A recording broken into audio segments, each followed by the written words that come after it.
Okay, so as we saw in our last set of slides, in resonance, pi electrons are moving. So how do we depict this movement of electrons in our drawing? Throughout organic chemistry, we're going to be using curved arrows to show electron movement. The sooner we master this course, the skill, the easier the course will be, okay? The arrow starts where the electrons are currently located, and then the arrow ends or points to where the electrons will end up after the electron movement.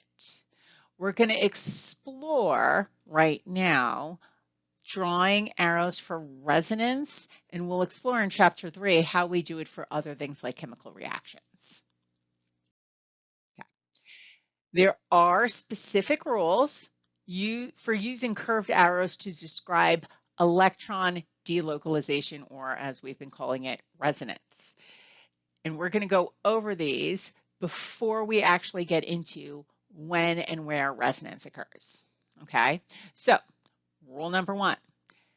In resonance, you never show a single or a sigma bond as being delocalized. The electrons of the sigma bonds do not move. Okay, single bonds can break in a chemical reaction, but they never ever break in resonance. Resonance occurs for electrons existing in overlapping p orbitals, and as we're going to see, this is going to be limited to pi bonds and some lone pairs, but never sigma bonds. Okay. Rule 2, never exceed an octet for second row elements. This is going to be boron, carbon, nitrogen, oxygen, fluorine, and actually any of the halogens. We never exceed an octet. The valence shell of an atom in the second row has only 4 orbitals, holding a maximum of 8 electrons. And we can never exceed that, okay? So as you can see, all of these bad arrows drawn out here would result in a second row element having more than 8 electrons around it, okay? And we cannot have that. Okay. Now, second row elements will sometimes have less than an octet, but never more.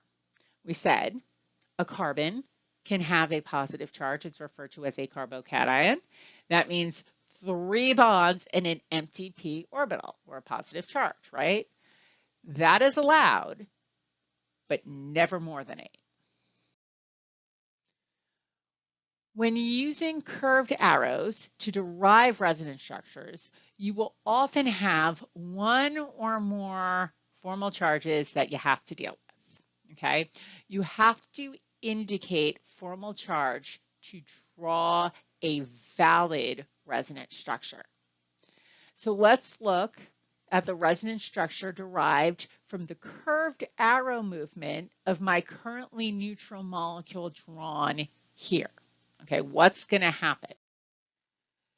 We can draw the other resonance structure because we can see where the electrons are moving.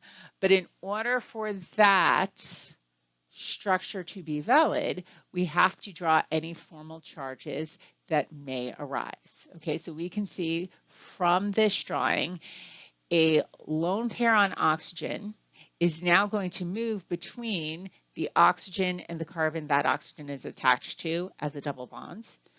The double bonds between the central carbon and the carbon next to it will now become a lone pair on the second carbon. Okay, if we figure out the formal charges that have arisen from this electron movement, we see oxygen has a positive charge and carbon would have a negative charge. Okay, because it has 3 bonds in a lone pair. The oxygen has 3 bonds in a lone pair. Okay.